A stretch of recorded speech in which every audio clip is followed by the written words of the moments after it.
Okay, here we go. Part Oh, two.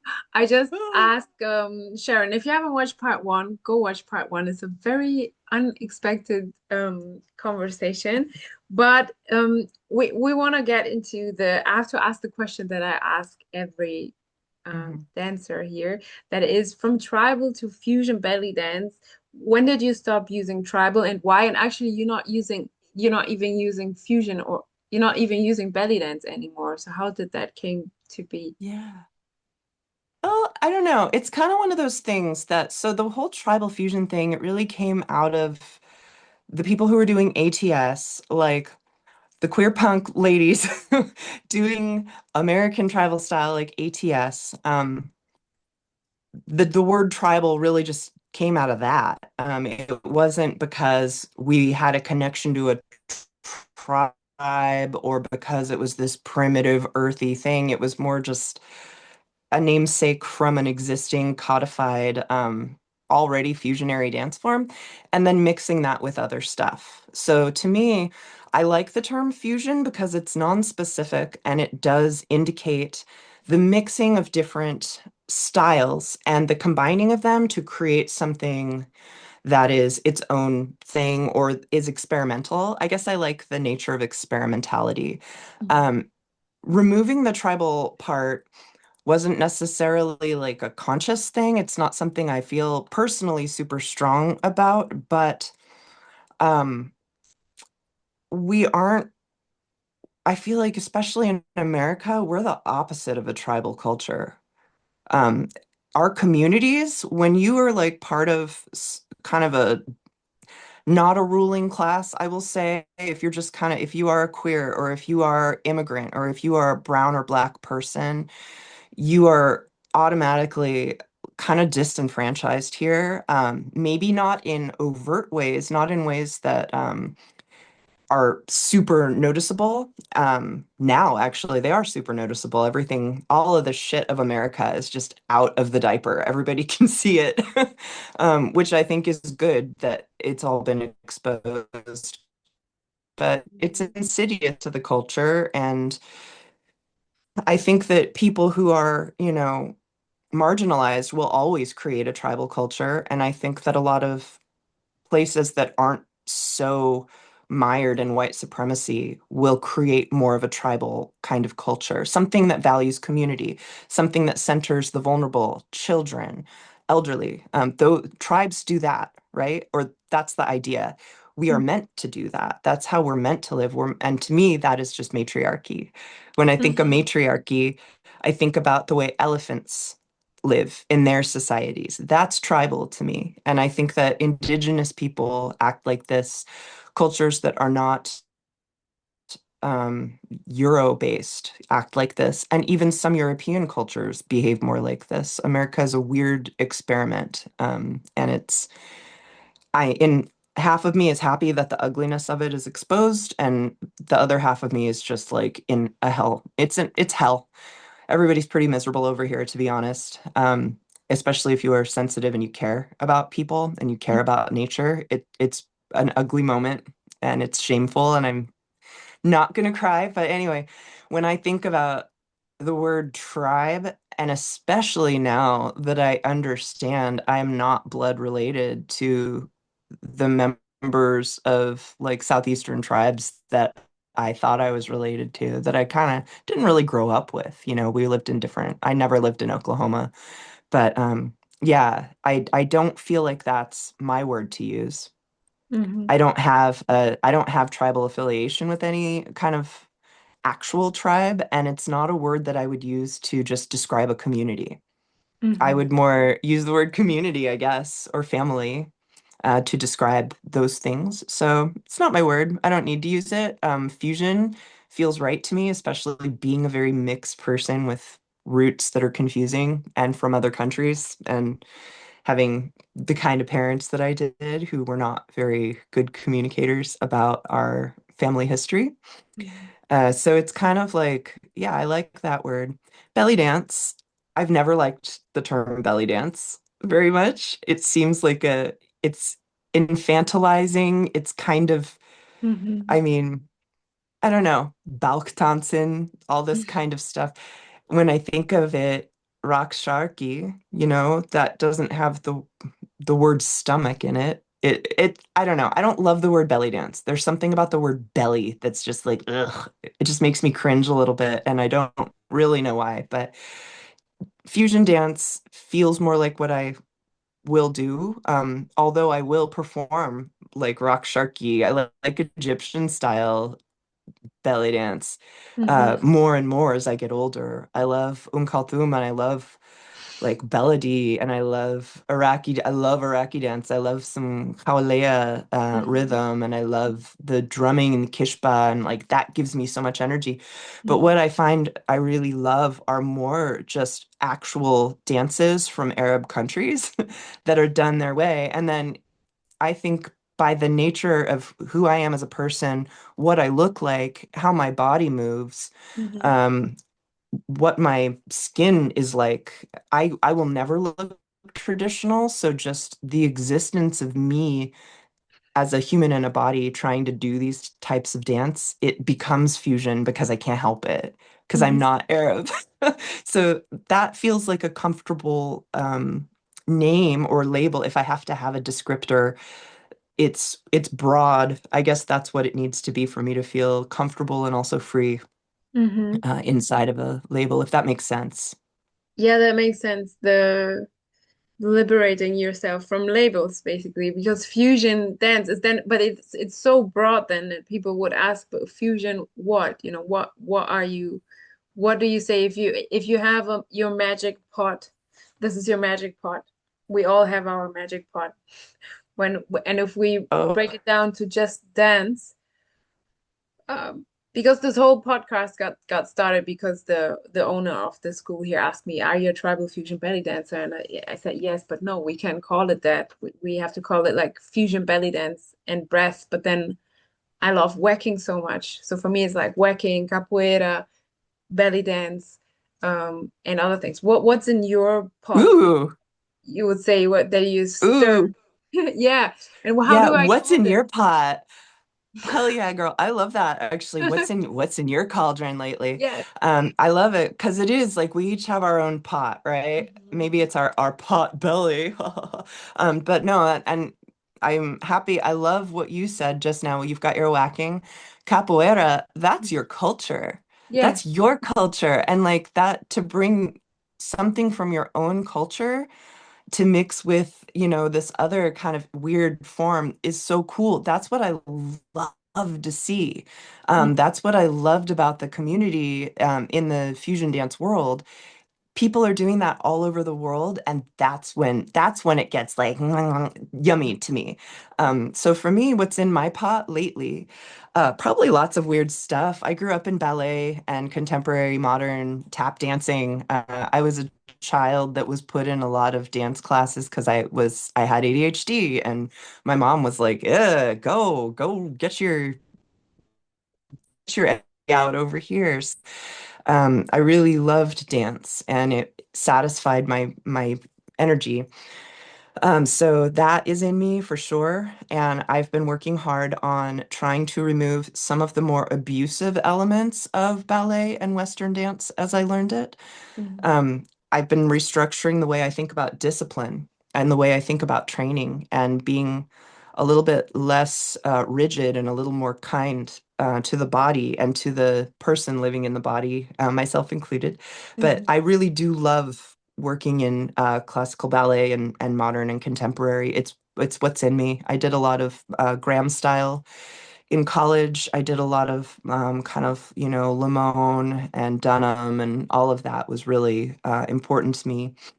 But I couldn't really succeed in it. My body type wasn't quite right. My dimensions are not right for ballet. I have really short legs and a really long torso and like a really long chest. So ballet looks not right on me according to ballet. So that was one of the like epiphanies I had with seeing belly dance and really like kind of more of a cabaret or a Egyptian or Lebanese style belly dance. I was like, oh, you can be curvy and you can have a long torso and it works. So I really was drawn to it as a teenager because of the aesthetic fit my body better. So yeah, that and then the other things that are in my pot are really like more and more classical like Egyptian belly dance. And then the meat of the work that I like to dig into is more from also from my culture, my dad's culture. I'm trying to understand the culture more and more. But Ankoku Butoh Butoh. dance from Japan, Mhm. Mm, yeah. it really informs. Do you like? Yeah, Yes, it's a I did a few classes, and when I saw it first, the first video that I saw was a guy fully painted in white, and it was yeah, scary, and it was it's so scary. scary. But then I went to a class, and the approach that they have in dancing, it was completely different from anything that we've done here. It's more like feel, he said, like, imagine you are in a field of flowers, and now you become the flower, and then you become pollen, and you fly like the pollen. And there's walls, and you are the wall, and you break the walls. And it was like, wow, I loved it. Yeah, How the technique. beautiful. It's a yeah, it's an embodiment and it to me it's so it's very Japanese because actually I think Japanese people are very rebellious. The Mm, culture has so many layers. I'm not going to talk about it right now because I will talk for an hour. But yeah, it's the first thing in Japanese culture that I felt very connected to. I had a really hard time finding a connection to that half of myself and of my family, just because I was raised outside of Japan and I didn't speak good Japanese, and my dad really wanted me to, and I really wanted to rebel against it. So I didn't learn, or he would speak Japanese to me and I'd understand and I'd speak back in English or sometimes in German because I learned a little German when we were living there when I was like 4. So mhm. I don't speak Japanese well. I'm working on it now because I'd like to go and live there for a little while. But anyway, it's such a beautiful dance form and it's so scary and it's so ugly. And I Yeah. love, in my opinion, when a Japanese moment or person or artist pushes against what's considered acceptable and normal and polite there, they Hmm. push so hard. They push so hard. Like the pressure there is immense socially. You really, there's so much expected of you there that I think it's really hard. I could never be that. My dad tried. He couldn't be it either. He lived in LA. My dad was kind of wild for a Japanese dude. Like he did whatever he wanted all the time, and you can't really do that in Japan. You have to think about everybody else first. But yeah, with Butoh, it's reflective of the view, like the animistic view that you could say it's Shinto, sure, but I think it's also just part of everyday culture, even with atheistic people who don't really think about spirits, or it's just that embodiment of nature and that everything is a felt dance and it's so much less performative than Hmm. stage dance. So when I teach and when I practice on my own, that's the space I'm coming from. That's the state I put myself in order to experience the moment and the movement in a way that feels really authentic to me rather than going through the motions of a choreography.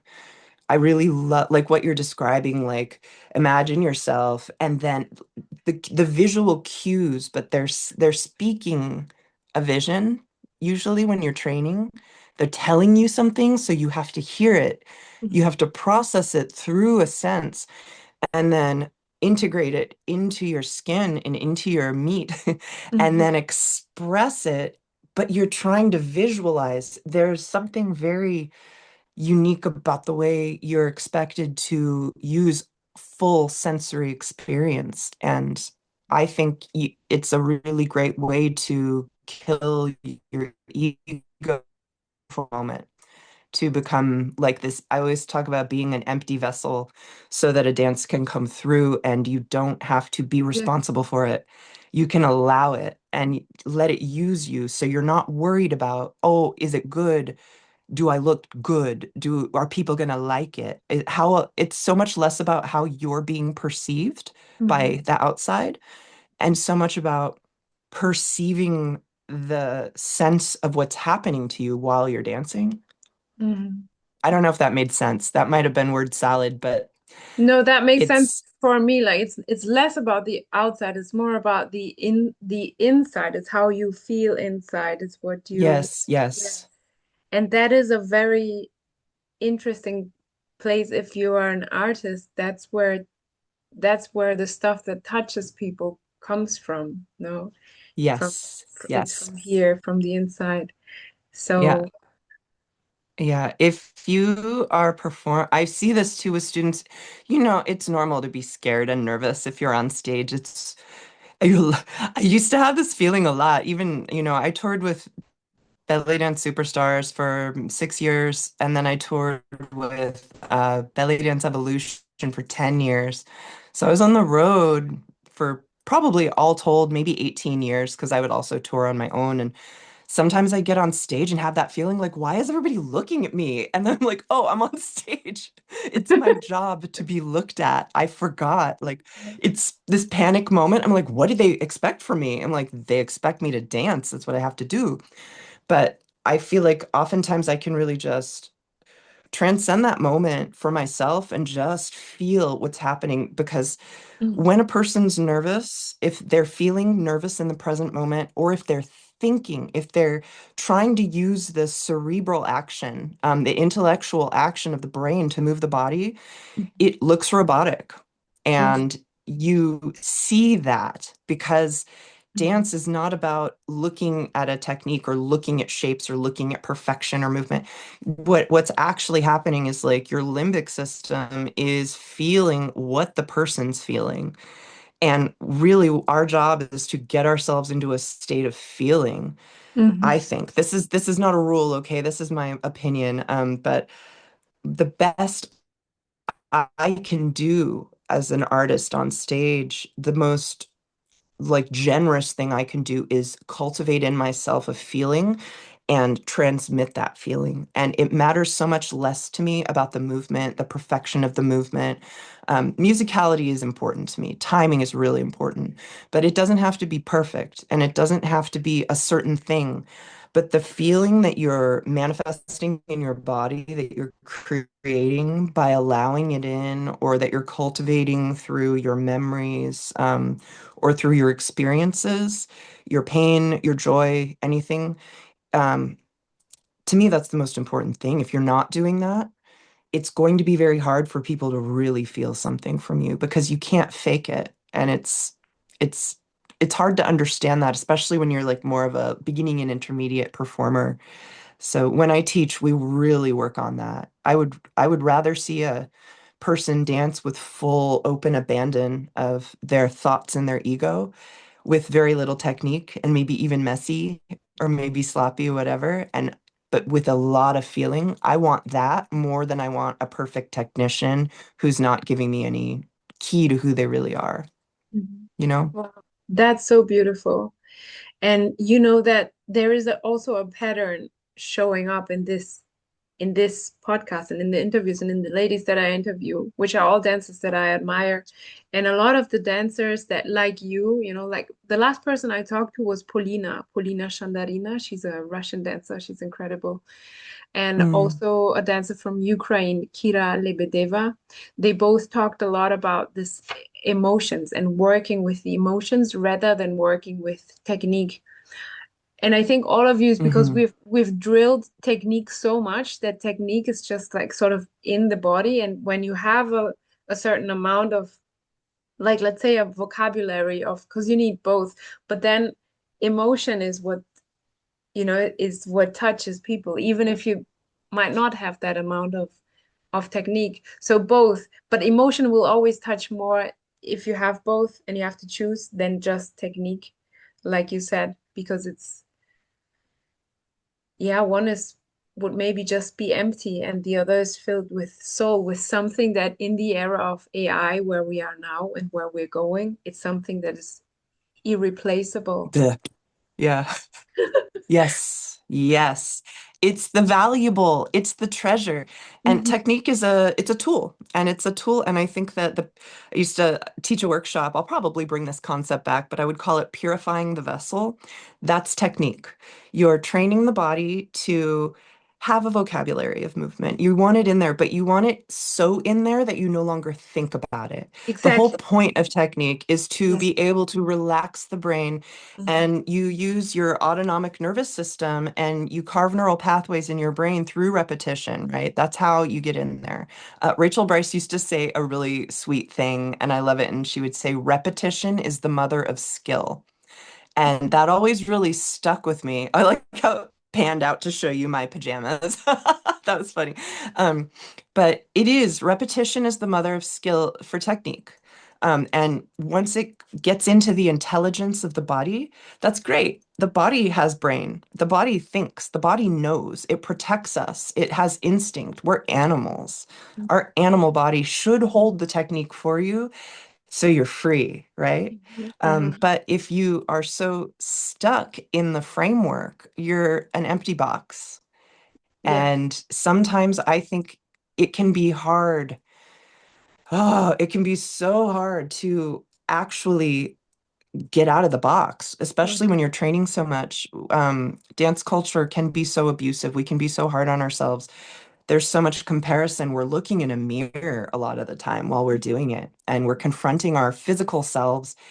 And that can be scary, and people can get really trapped in technique. And then once you find the door to open you to, oh, here's the emotional richness, that can be really hard. Especially at first, if you haven't been allowing of that, or if you are a person that suppresses your emotions. Mhm. I've been guilty of that in my life too.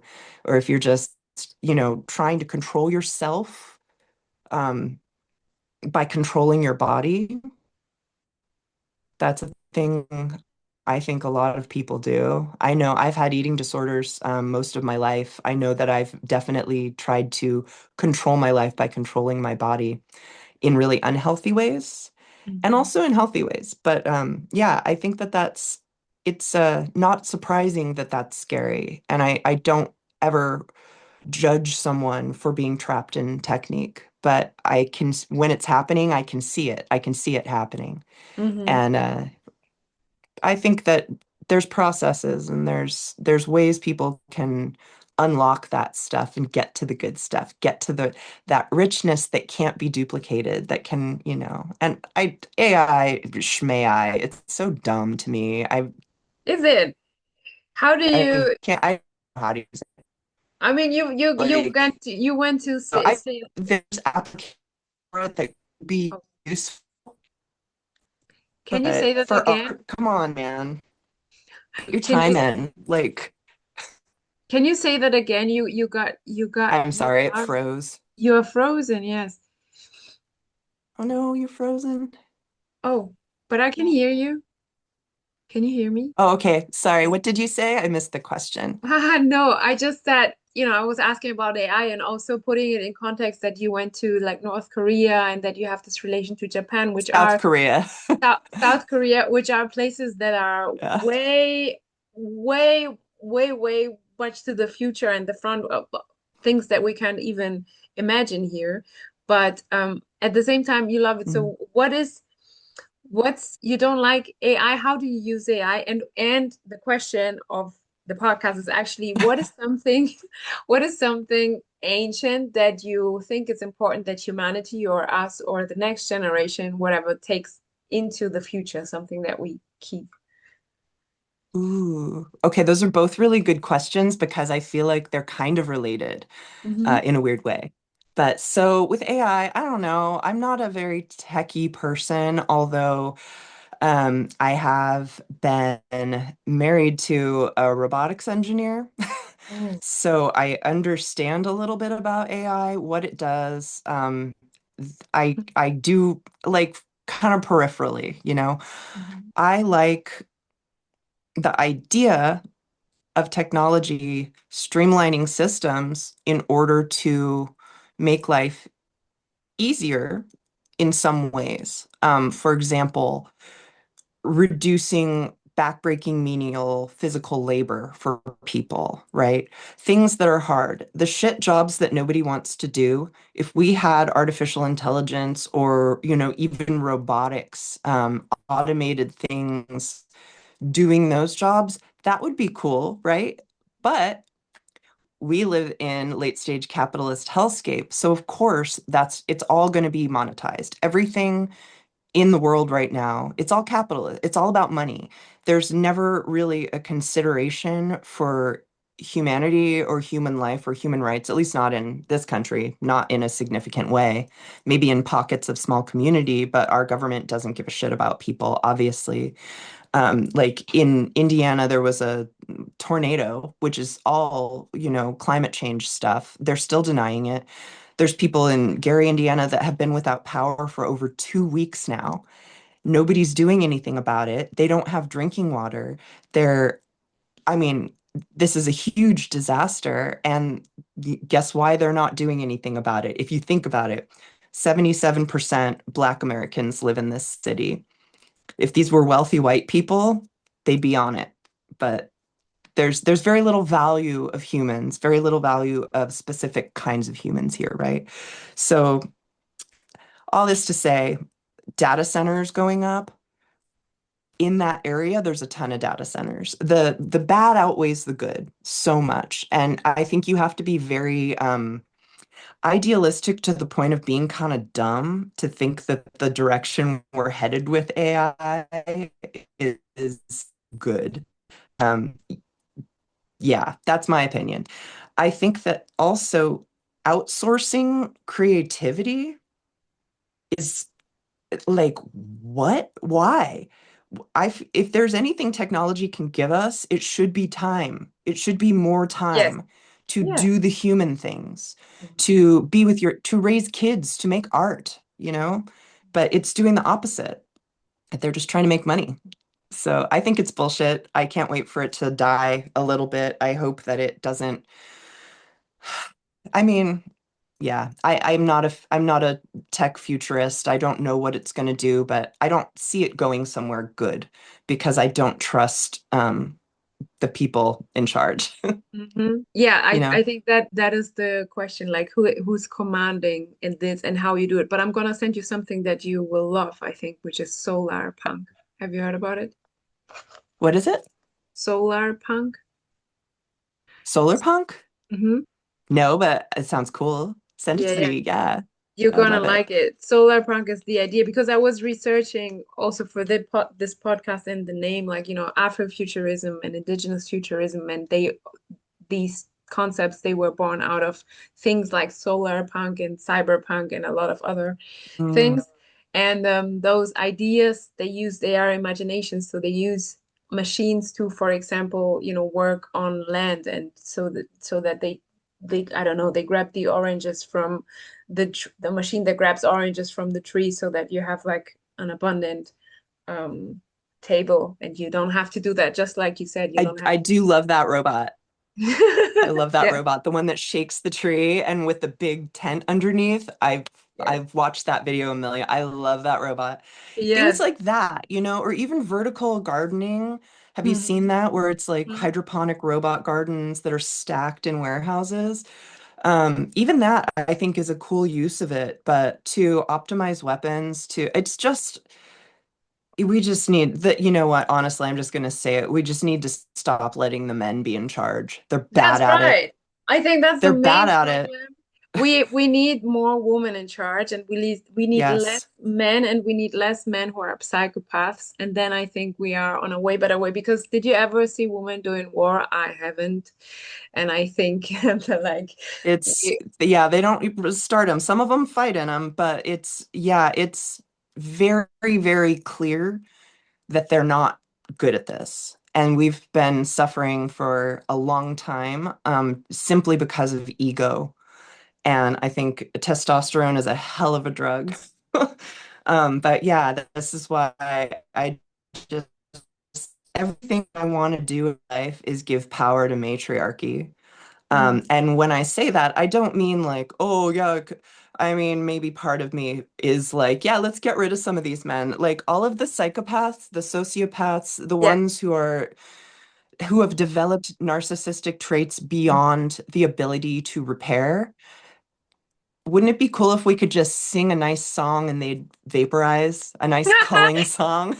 It I would mean, it's be hard to be like, it would be cool, yeah, but you know it, what I would love to do with them because me as a breath worker, of course, I would, I can only breathe with someone if they want. But some people, like people like these, I wish them to go through like either evaporize would be great, but also going into therapy and actually curing this thing because hey, I think therapy. that Yeah. women have a natural ability to do that, and all the dancers that I have here, I think that dance is a natural way, it's a natural form of therapy that it has been for me certainly, and Yes. for a lot of people. 100%. Yeah. So, just 100%. when you breathe, I don't know if you've seen this, but I have seen people, and this is always my answer to what I would take to the future is the breath. Because some people, the more shit they have inside of them, when they breathe for a continuous amount of time, let's say 30, 40 minutes in a certain way, like just everything that's inside of you that doesn't, that all the sickness, all the ego, all the, with narcissism, I don't know if there is a cure for that. There, I've been researching about that, but everything comes out. It comes out of your body. People scream, people cry, people have. It looks like an exorcism, and Yeah. yeah, I wish them that, but it's certainly true, and I have the same opinion of you that I wish our society to have more healthy women in charge, and the idea of matriarch matriarchy, is that Yeah. matriarchat? Yeah, Yep. is not the opposite of patriarchy, because patriarchy means that the men are above and woman is always below, and matriarchy Hmm. is not that the man is below, it's just like the man is serving a higher purpose, and we It's a circle. It's a yes. circle, really. Like if you think about matriarchy, it's a circle. And I love, yes, exactly. And what's so crazy to me is that men can't understand this because their mindset is to dominate. And they're like, well, if it's patriarchy, then you're dominant. It's not fair. And it's like, can't you think outside of that binary, dude? Like, can't we get to a different concept that's more equilateral? But if you think about elephants, again, like if there's danger, what do? They circle up the strongest on the outside. This, and it's usually all females in the group, and the boys can hang out, but like if they start acting up, if they start being assholes, they've got to go be solitary and they've got to go away and they can go fight each other, but like leave the rest of us out of it. If you want to go do your blood sports, you want to go kill each other, get out of here. I just don't, there's no point to that. And I feel like there's definitely places for men to be like integrated and helpful in society, but controlling and dominating it's not it. It's Yeah. not working. Everybody hates it. They hate it. Hmm. They're lonely. It's like you're an asshole. That's why you're lonely. Learn about yourself. Heal yourself. Yeah. But Stop inflicting it. Stop outsourcing your emotions to women to deal yeah. with for you, you know? Hmm. But so anyway, elephants, like I always think about this society in a circle. Put the most vulnerable in the center. Center the fragile. Center the people that need help. Center the vulnerable. Center children. Even if you're not a parent, like I don't have my own biological kids, but I center children. Hmm. Always want my life to be like acted and lifted and accepted and celebrated. And, center the elderly, center the people that have the most need, center the housed. It's easy.